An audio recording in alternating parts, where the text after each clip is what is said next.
In this video, I'm going to teach you a little bit more about the area of a sector in a circle. So if we have a problem like this that says the diameter of a circle is 20 meters. So diameter goes from here to here, right? So it says here it's 20 meters. And then it says, what is the angle measure of an arc bounding a sector with area of 40 pi square meters? So it's telling us that the area of this entire sector is equal to 40 pi.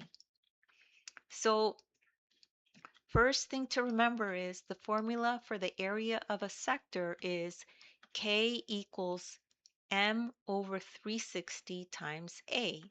And let's go over what each of those mean. K is the area of the sector. A is the area of the entire circle.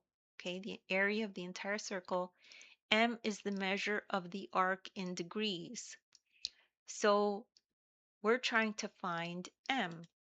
M is what we are trying to find, the measure of the arc in degrees. So this number here. So first thing to do is let's find the area of the circle, A, okay? So we know the area of a circle is equal to pi r squared.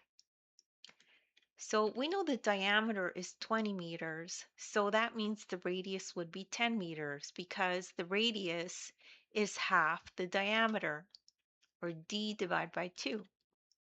So let's plug that in. A equals pi times 10 squared. 10 squared is 100. So the area of the circle is 100 pi square meters. So now we find the angle measure M. So we use our formula again, and then we can plug in the pieces that we know. We know A and we know K. A is 100 pi and K equals 40 pi, which tells us right here, tells us right there. So we plug those in to the equation and we're just left with M here, and we just solve for M. So we can divide both sides by pi. So if we have this side divide by pi and this side divide by pi, the two pi's will disappear. You can cross them out.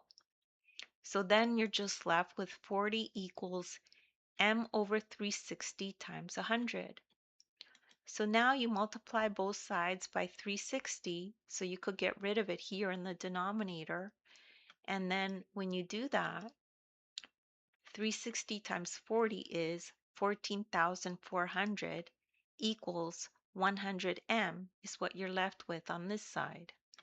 So then you divide both sides by 100 to get m on its own. And when you do that, you get m equals 144 degrees. And that's all there is to that problem. And don't worry if you don't understand that right away. You could just rewatch the video. As well, take a look at the description. There's a link there to my ebook. You could download it. In the ebook, you'll find a link to this very video, and you can follow along in the ebook as you watch the video. As well, in the description, you'll find links to other videos of mine that are similar to this. If you need extra help, you could check those out. Please make sure to like and subscribe, and thank you so much for listening.